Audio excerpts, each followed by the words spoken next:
A word of warning, this podcast explores graphic and disturbing stories and includes some strong language. It therefore may not be suitable for our young listeners or other folks who may find it disturbing.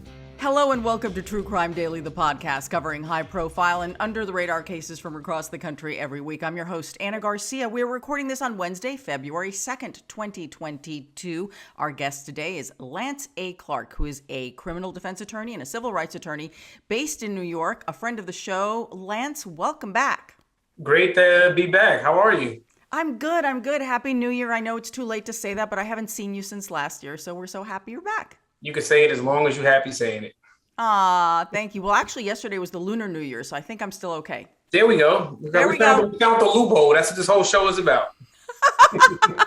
I love your attitude, Lance. Well, we've got some insane cases this week, as usual, and can't wait to hear all of your thoughts on this. Yes, yours, Lance, and also everybody listening and watching.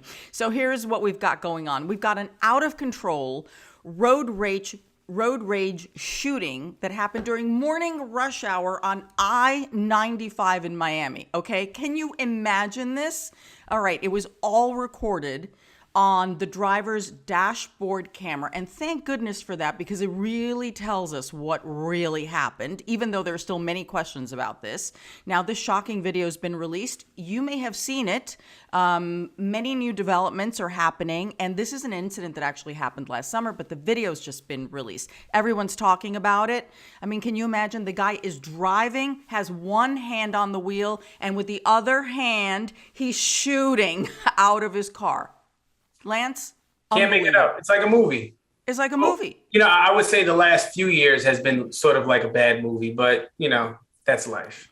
Yes, it is life. And this is a snippet of life on a highway in Miami. But first, a tangled mess of what appears to be an ambush and carjacking that was all hatched on social media to lure in unsuspecting men who thought that they were meeting a pretty woman, but instead they were about to get jumped and carjacked and held up.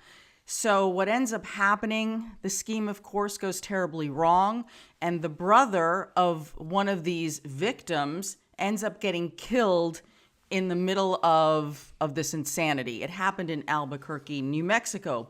Now, at the center of this case is a woman who's 18 years old. Her name is Annabella Dukes. God, I love that name. It's a nice name. It's a nice name. It's a good name. Horrible crime, nice name. Yes. She and her 17-year-old alleged accomplice, Adrian Avila, are both in jail right now. They're charged with murder. They've been arrested, even though, like I said, this crime happened a year ago. The victim here is 24-year-old Elias Otero. Elias was killed trying to save his brother from the clutches of Anna and Adrian, according to police. The murder took place on February 11th of 2021, and police say it was all part of this elaborate plot to lure in men using Annabella. And if you were going to put up a picture of her, she's beautiful. So you could see why lots of guys would be more than willing to meet her at 2 a.m. in the morning when, like, nothing else should be going on in Albuquerque, right? Well, we should give a disclaimer. The Super Bowl's coming up. So all these guys in LA, watch out for similar things. This is not a one-off thing. This thing has happened. It's probably happening right now as we speak, where people use social media to lure people in. And then next thing you know, they get catfished and robbed. And I think what we're discussing today is the worst case scenario, that can occur. You think that you're going to meet a pretty young woman. Next thing you know, you have guns in your face, and then your brother dies trying to protect you. That's, it's horrible. It is. It's absolutely horrible. Now, Lance, I believe in order to truly understand what went wrong, we kind of have to look at what the alleged scheme was and how it was supposed to work to understand what went so terribly wrong here. So police say that they use social media, specifically Snapchat, for for this scheme of theirs. Police say that Ana and Adrian were working together.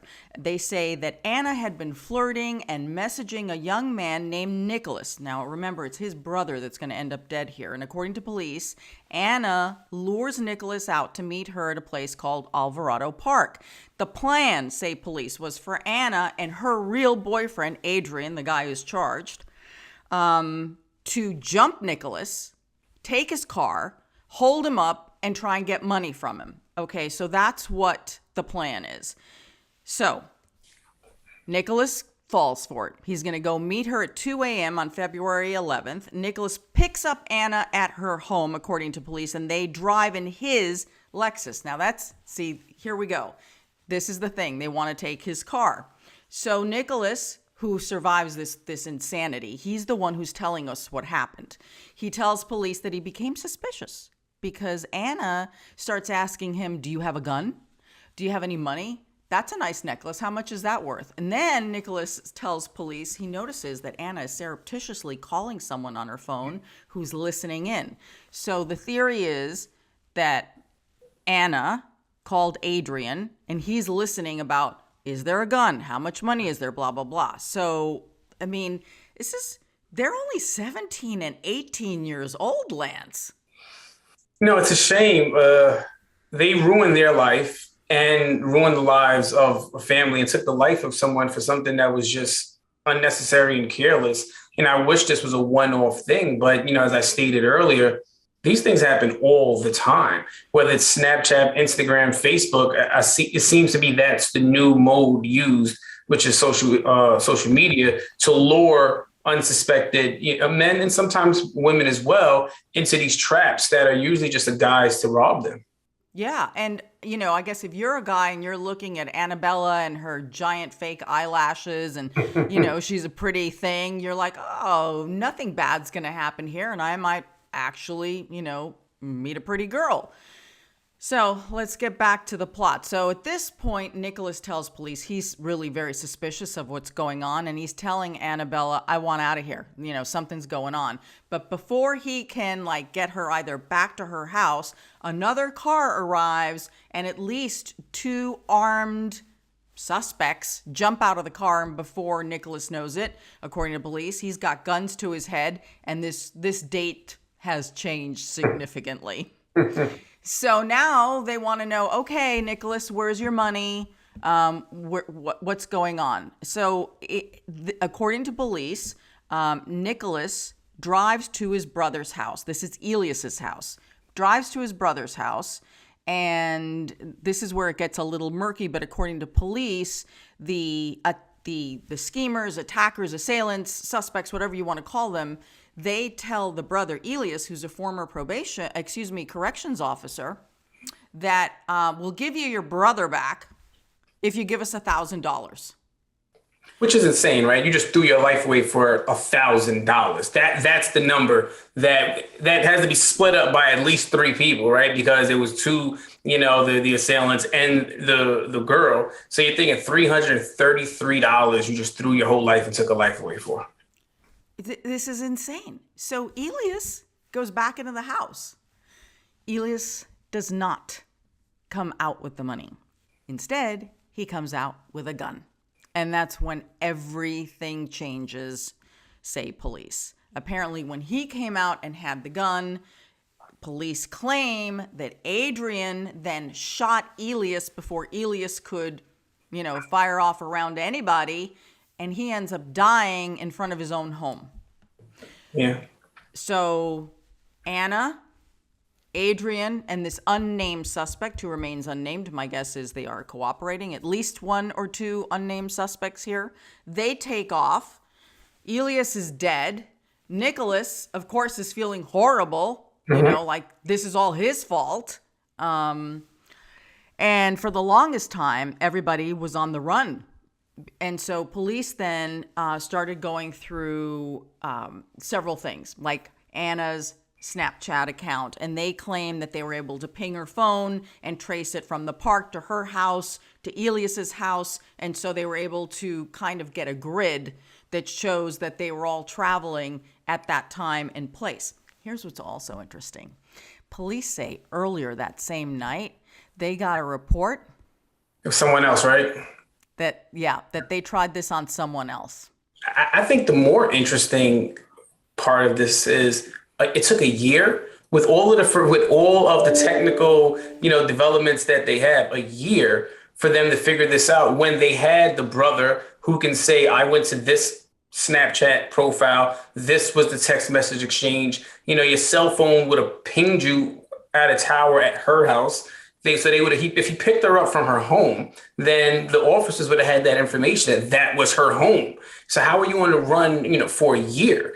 They would have been able to get a warrant for her phone and possibly all the other phones that, were involved in this. So the fact that it took a year, look, I don't know what the backlog was. I don't know what the hierarchy was and preference of solving this, but a year seems a bit much to, with evidence that's readily available to you. If both brothers had died, they had to start from scratch, Right. But they had the brother saying, no, I spoke to this person at this number, went to this address, we went to this location, and this is their Snapchat profile. What more do you need?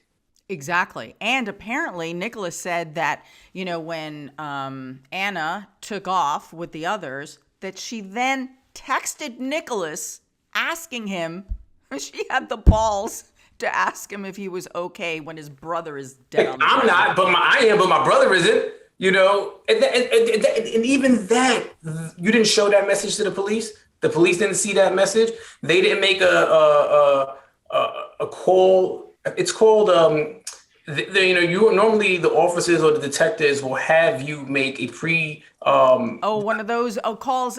I know what you're talking about. It's a I setup do call. too, and I do it all the time, and it's just escaping my memory right now. But so it's a call where he could have called her back. Listen, we have to talk about this. Where can I meet you now? And they could have, converged on her and got her there. So the fact that it took a year is a bit mind-boggling to me. Yeah, it really is. And again, let's not forget, there was another case that evening where the man claimed that he was set up by a woman on Snapchat and that two men robbed him in the same park, Alvarado Park. Yeah. So we may not know why it took so long, but ultimately I do have a feeling, I'm not, defending anyone here, because when justice is delayed, in my feeling, it is to a degree denied when it is delayed like that. Yeah. But there may have been some other things going on. And I will say this, that one of the biggest challenges that investigators face when dealing with social media accounts and phones is sometimes the social media companies themselves in cooperating. Oh, no, please. Look, I practice federal court all the time. I get terabytes worth of information on almost every single case of Facebook and Instagram. We live in an era where people are just confidential informants on themselves, because all they do is post these things on social media, bragging about the crime that they committed, showing the proceeds of the legal enterprise, and then make it easier for the federal authorities or any local authorities to come. So the fact that in this specific instance, that wealth of knowledge and information that's usually at the FBI's disposal wasn't made good until a year, who am I? I'm not. What do I know? Lance. Yeah, what do I know? You're Lance. Yeah, what do I know? Well, at least we can say now that the two of them are behind bars. They have been charged with murder, kidnapping, 2 counts of armed robbery with a deadly weapon, tampering with evidence, conspiracy to commit first-degree murder. Adrian, who is 17, has been charged as an adult. He is accused of being the shooter in this case. Annabella Dukes is being held without bond. Oh, and get this, Lance. Sometimes karma really is a bitch. She's being held in the jail. Yeah. Where He was working. Elias used to work. Yeah. Yeah. I mean, listen, at least she's being held in a jail and not 6 feet under. So, I mean, maybe it's karma, who knows? But it's unfortunate, and before these people are young, which means their brains probably haven't developed into the way an adult should be to stop and think about these things before you do it. And I always say, look, go sit in your bathroom for a day. Just go sit in your bathroom for a day. If you could sit in your bathroom by yourself for a day, then all right, then you want to go commit that crime, do what you think you got to do. Because at the end of the day, you're going to have to do that same thing for 20 years. But think about it. If you can't sit in that bathroom for one day by yourself, think twice before you go out there and take another man's life, because what's the point? There is no point. In this case, there is absolutely $1,000? $1,000? Look, 10,000 would have been bad. 100,000 still bad. But do I get it? I don't get it. But it's $100,000 in this climate. Maybe that makes people do weird, rash things, unless it's $1,000 per person. And if there was one other person that they allegedly may have robbed earlier that day or the day before, who knows how many times they're out there doing this thing. Well, obviously, this was going to get old really fast when everybody started calling the police and they weren't changing their MO. They have entered pleas of not guilty, and so far they are being held. We'll watch this case. Now, before we move on to our next case, though, we have a quick word from our sponsor. Tired of those trips to the grocery store and then getting home and realizing that you forgot just one thing and you need to make dinner? Well, it is time to check out HelloFresh. HelloFresh delivers pre-portioned ingredients to your door, including farm fresh produce that arrives within a week. So you get the convenience without skimping on the quality. Warm yourself up from the inside out with limited time recipes inspired by cozy classics from around the world, like beef tenderloin and cheese fondue, or miso, sesame, shrimp, and bacon ramen. Now, I really enjoyed my HelloFresh box. I can tell you that the produce was just beautiful. The potatoes, the carrots, the giant peppers, and I got pork, chicken, and beef, plus spaghetti, and then all of the seasoning to make everything, plus the recipes, although I kind of did my own thing with some of the recipes.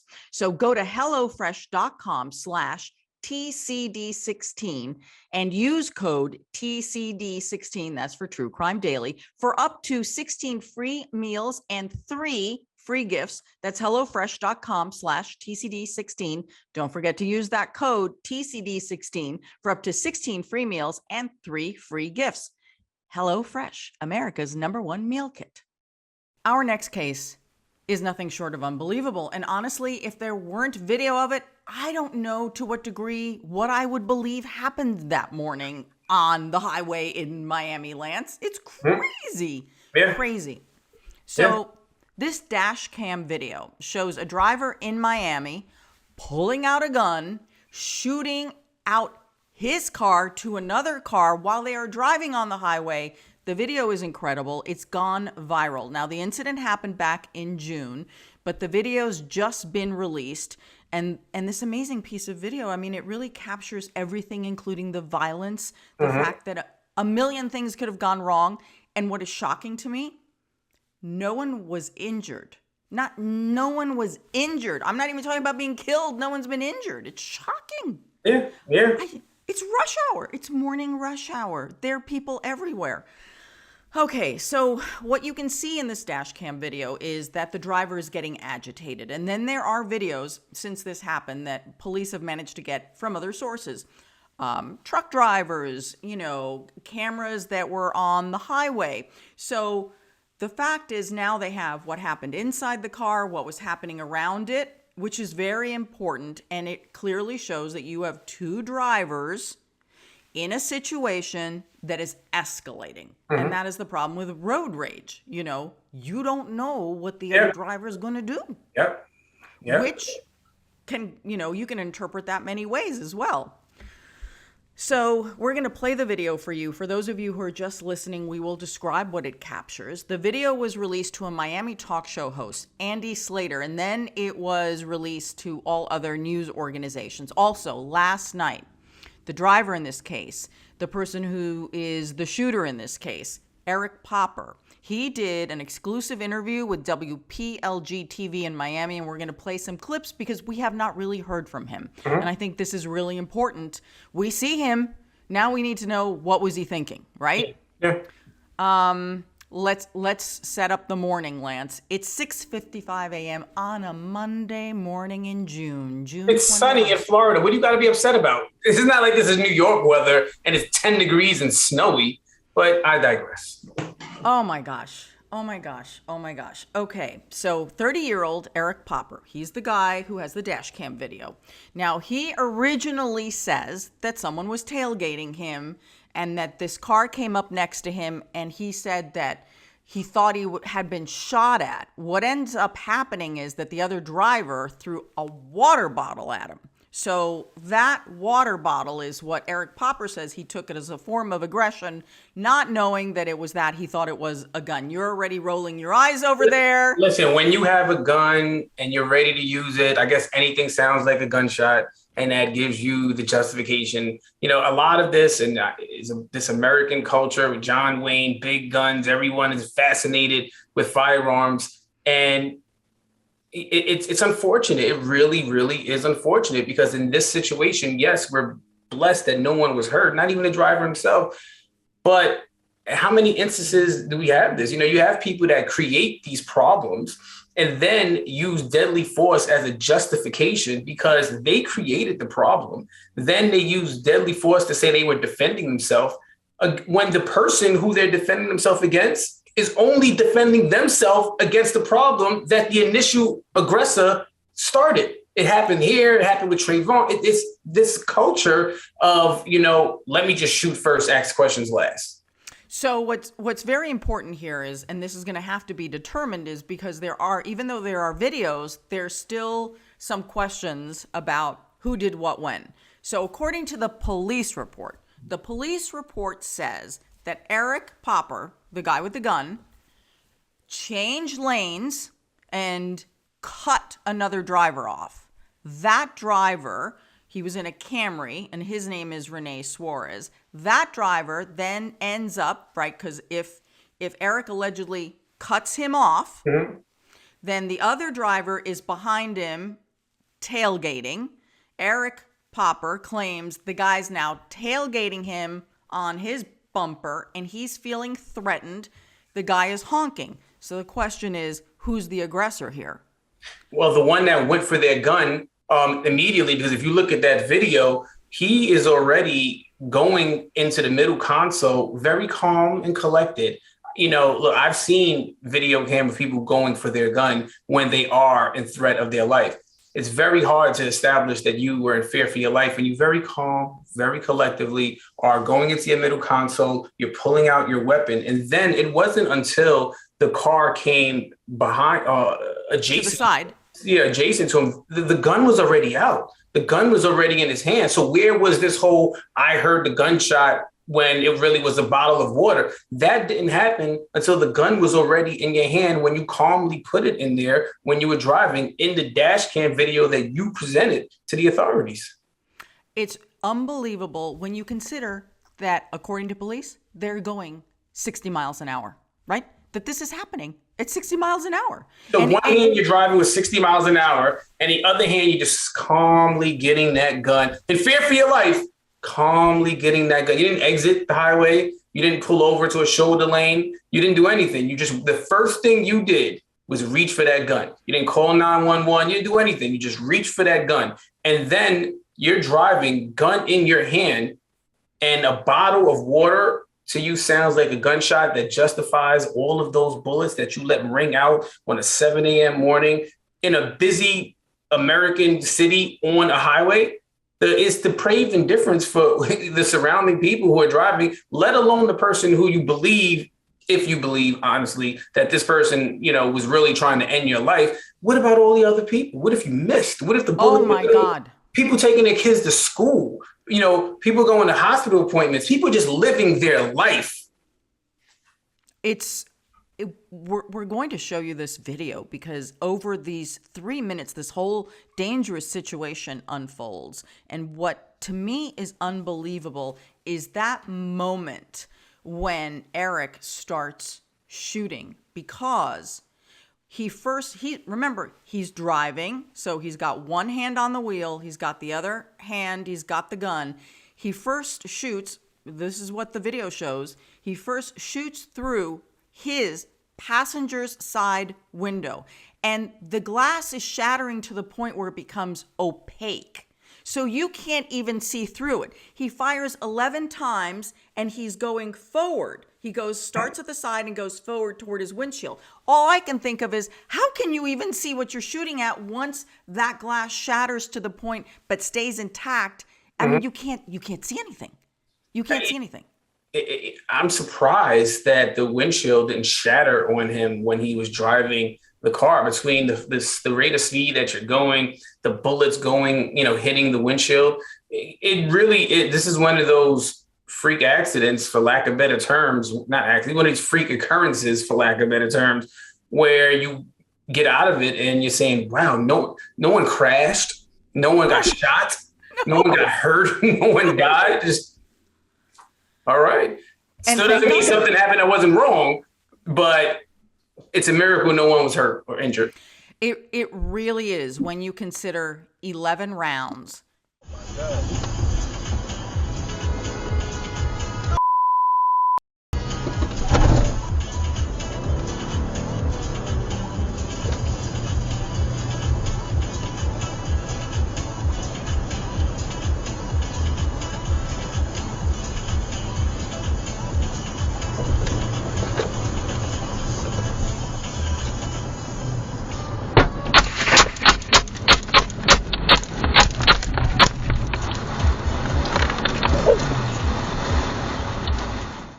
One car and the other. I mean, you look at the cars. What's shocking to me is that they did pull over after the shooting, and they contacted the Florida State Troopers, and all parties met, and they, got the information. Florida. What was that conversation like? What was that conversation? Yes. You just shot at me. My bad. like, what happened there? Well, did you shoot at me? No, I threw you a water bottle. Oh man, I didn't know. What'd you do that for? Yeah. I mean, look, I don't know how this spiraled into law enforcement being called. Maybe it was the driver who was shot at that said we should call the police. You would hope it's not the driver. Oh, Eric called 911. After the shooting, you can see on the dash cam, he calls 911. He says, my life was threatened and I had to shoot back. I was threatened. My life was in danger, and I shot. But here's the thing, Lance, when they do finally pull over after the shooting's over and they're talking to the state troopers and the state troopers get all their information, this to me is the most shocking part of it. Or I'm just surprised. The troopers let him go. You got two cars all shot up. It's like, okay, guys, it's have all a good. nice day. Yeah, it's good. It's good. Don't worry about it. No. Meanwhile, look, Plaxico shot himself by accident. There wasn't nobody letting that go. They were booked immediately. Look, a lot of these, I have no idea. It's Florida. I listen to the Breakfast Club in the morning. I remember Charlamagne the God always says some of the craziest people in the country live in Florida. No offense to the Florida viewers. But Florida, there's always these weird things that occur. And you stop and think, all right, so someone shot out of a window 11 times in traffic at 60 miles an hour. Nobody was shot. Then they stop the car, have a conversation about, oh, my bad, I shot at you. Yeah, I could have died. Ouch. Please come. No harm, no foul. You guys go. We'll follow up with this later. Really? I mean, not even taking them in for further questioning when you've just had a road rage shootout on I-95 in Miami in morning traffic? You can't make this up. No. Okay. So again, we are grateful that no one is hurt. Yes. But now it is time to hear from Eric Popper. He did this exclusive interview with WPLG in Miami. And he says that he was under attack, that he is the one who was being pursued, and that he thought for sure that he was going to be killed. Listen for yourself. I was pursued and attacked on my way to work. I was in fear of my life, 100,000%. Thought I was going to be shot, probably killed. And I hear a very loud noise, which I've heard gunshots before, and that to me sounded like a gunshot. I did not want to wait to see if I was going to be killed. I always tell my children, if you drop a plate on the floor and it breaks, it was an accident, but that does nothing to fix the plate. Whether you honestly believe that this thing was happening, but you had no good faith basis for that belief, but you did believe that, it is what it is. The law is the law. You shouldn't, no one is usually able to get off by saying I had good intentions. The road to hell is paved with good intentions. So no matter, in my opinion, the way you look at this, one, I don't think the video shows someone that was in fear for their life. That's just my objective opinion. I wasn't there. I do think the way that the gun was calmly taken out of the middle console, and if someone was following you to call the police, if you thought someone was having a gun, maybe you would have called the police. But the gun was already in his hand in anticipation of what he probably believed would happen, that someone had a gun. So if he already has a gun in his hand because he thinks that someone is going to come up and shoot him in traffic, then you hear a water bottle hit your car, then you automatically relate that water bottle to a gunshot, maybe because you have a gun in your hand while you're driving 60 miles an hour, and then that's why you start shooting the shots. That's not okay. That's not okay. I'm not saying you should wait to get shot. I'm saying that you should be a little bit more careful with this. And you were wrong. It's not okay. And we don't want citizens thinking, oh, somebody might shoot me. Let me get my gun and just start airing out the car and see what happens after that. It of course could have been far more serious. What I keep going back to is, if the police report is accurate and Eric is the one who literally caused this whole situation by cutting off the other driver who got angry for being cut off, if that's true. Now, the other driver could have shown self-control and not have allegedly tailgated and pulled up and thrown a water bottle, right? Wasn't he getting brake checked? Wasn't the other driver getting brake checked? Yes, that's what he claims. Yeah. So, like, what happens? So you break. It's road rage. It's crazy. And then you escalate it to pulling out a gun. Not that if you pull the gun out to show the person I have a gun, that's still wrong. That's still wrong. But there's levels before you get to let me start shooting. Yes. From a moving vehicle to another moving vehicle on a morning free. It's really is something. Now, what's important here is that, Popper did turn over this dash cam video to the authorities. Like, they both cooperated, which is very important. We want to be clear here. Mm-hmm. Eric Popper has been charged with felony aggravated assault with a firearm and firing a deadly missile. I didn't even know there was such a charge, a missile. He's been released, obviously. His attorney has said the entire time, and he was on that interview with WPLG last night, saying that he truly did fear for his life and believed that the other driver had a gun too. And that, once again, the key words here are self-defense. And Eric Popper has used those words in that description of his situation and his perception from the moment he called 911. And in Florida, that's going to be key with stand your ground laws. Depending on who you are.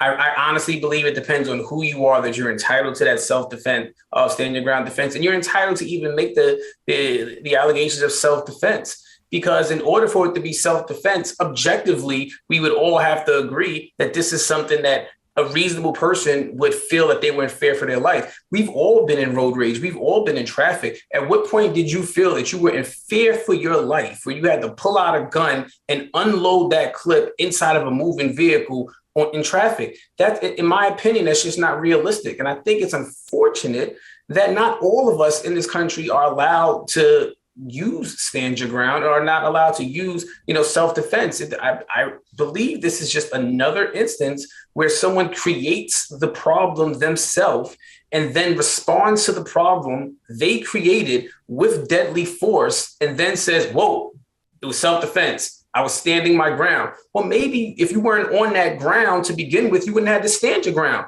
This was your problem that you created. You don't get to create the problem and then escalate the way the problem is being solved. So Popper used to work for the Miami Beach Fire Department as a civilian fire inspector. He said after this happened that he was forced to resign, that his life has been radically changed by this. I would think so. I would think this should be a life-changing wake-up call at the very least. Woe is me. Oh, I'm so sorry for you.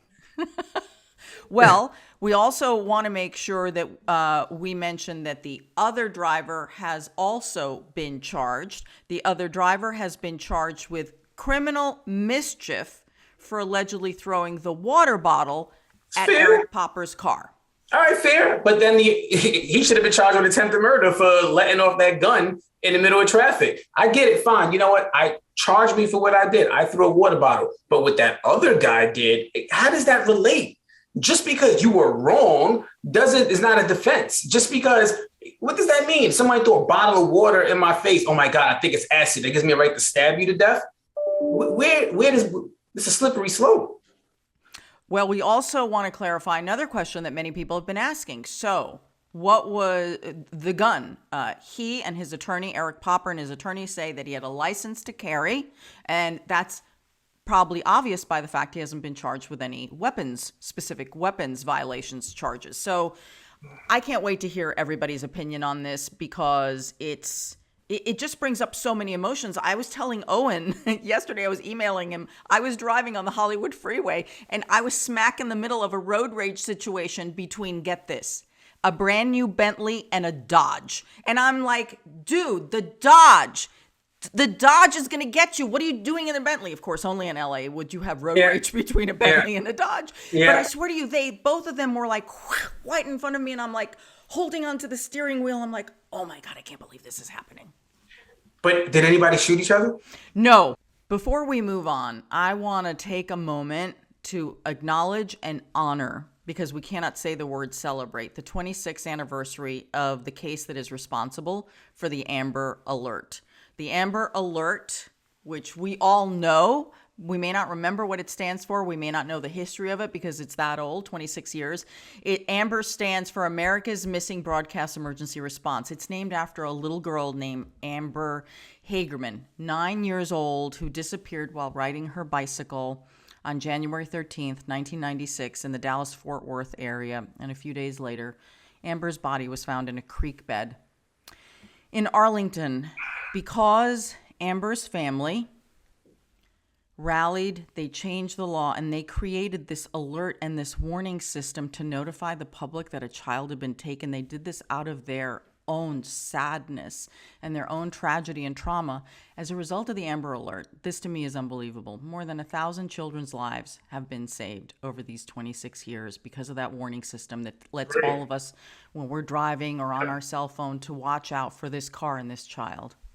And this is a blessing that they have given to all of us, which is unbelievable. But I have to say that for me, the reason I wanted to just remind everyone, one, it's the anniversary, but that little girl's murder is unsolved. Her killer has never been found. And this is the perfect time for a call to action. Yeah. You know, and police say that at this time of year, because of the anniversary, they get thousands of tips. They've had 7,000 tips on this case, and they can't solve it. So I just want to remind everyone that little girl's killer is still out there. And if you know anything or can help, please contact the police. The little bit that we know is that the abductor could be a white or Hispanic male in his 20s or 30s. At the time, he was driving a black single cab pickup truck with a clear rear window. There were no chrome. There was no damage. So if you know anything and you can help solve this case, we would really appreciate it, because I think we all owe it to Amber and her family to help. Okay, it is now time for our comment section. These are the crime stories you all are talking about on social media, and our producer Owen Michael is here with what y'all are talking about. Hi, Owen. Hello, Anna. Hello, Lance. Hey. I have kind of a continuation of the road rage story here, and sort of a sign of the times. You may have seen this. Police are investigating after a massive fight broke out at a Golden Corral restaurant in Bensalem, Pennsylvania on Friday. Apparently it all started with an argument over steak. Of course, someone recorded this whole 4-minute long ordeal on their phone. You may have seen this online already. It's pretty wild. It starts as customers gathered and clustered at a buffet line. Then there's some pushing and shoving. It escalates to tables and high chairs are being thrown back and forth across the room. It was a very chaotic melee. Some minor injuries were reported, but nothing major. One witness said there was a shortage of steak and 2 parties were involved, and one family cut in front of the other. They were taking their time. Then they ran out of steak, and it got into a heated exchange at the tables. One witness said, one of the customers who was involved said, the cook is trying to understand what you want and give you what you want. I had a rare steak, which is a lot faster to cook than a well-done steak. That's why I got my steak first. It's all over steak. As many as 40 people were involved in this thing. And of course, we put up a couple of stills on this. No arrests have been announced. Brittany C says, sounds like a big mistake. Oh, boy. Apologies. Jeanette C says, this is what happens when they make you wait until 4 p.m. to get steak. Meredith I said, they behaved like very small children, except I've seen little children handled better than those adults did. And KJ said, this would never have happened at Sizzler. Apologies to Sizzler and Golden Corral, of course. Tara S says, the end of humanity, duking it out at a Golden Corral over well-done Salisbury freezer steak. Christy C says, thanks for the juicy details. Well done. Oh my goodness, really, no good could come of this. When you start flipping, a high chair, that's it. Game over, right? Yeah. Well, yes, there is no good that can come out of flip out high. I was thinking of, when my children do it, but it's still no good when that happens. So no. Oh, people shooting back and forth on the freeways and people brawling in buffet lines. It's anything to get on video these days. I don't know, man. It's a bad sign of the times. It's a lack of concern for common courtesy and decency. I think sometimes people have to remember it's not about your individual needs and wants and expectations. It's about the community, as a whole. So I think when these things happen, it's offensive to regular stand-up people who put the needs of society before themselves, because if there wasn't a society, there wouldn't be an individual. Kindness is increasingly rare in public forums these days. Let's bring that back. Let's bring it back into fashion, shall we? 2022, baby. We're going to be nice all year for 2022. We got time. All right. Okay. Well, Owen, we're not going to let you go yet, because we've got to share some what I call very sad news for us, but great news for you. Our Owen is leaving us. Now, Owen actually started this podcast. You were the original host. You and Billy Jensen started this podcast. That's right. And Owen, I'm going to miss you terribly, because you and I started working together at Crime Watch Daily, the TV show. So we've been working together a long time. And yeah. That's true. That's this podcast kind of comes directly from the show itself. And yes, Billy and I started the thing, and then you came aboard. This is also marking your anniversary this month, or in this particular time frame. And we had some transition there. So, well, the reason I came 2 years ago is because Owen was going to leave then. We're like the mob. I always say we're like the crime family. You when you think you're out. We pull you back in. Yeah. So that's why I met someone who didn't know that line. I'm like, what world have you been living on? We're here to bring it back. So it's not necessarily farewell. It's just goodbye for now. Just goodbye for now.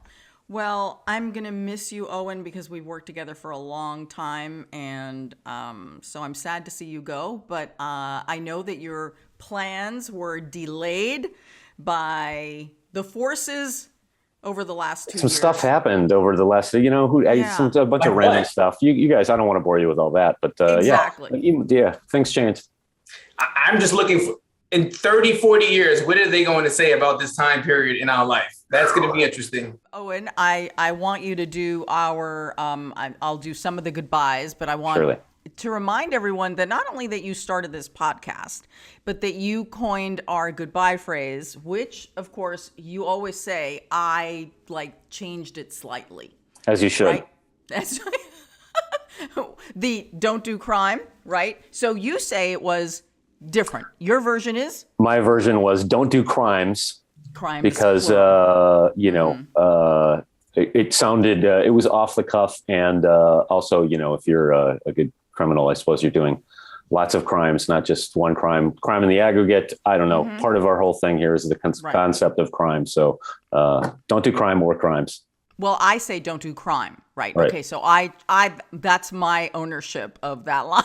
You're both right. That's massive change. From the criminal defense attorney over here, he can speak on this. Don't do crime or crimes. Don't do a bunch of crimes.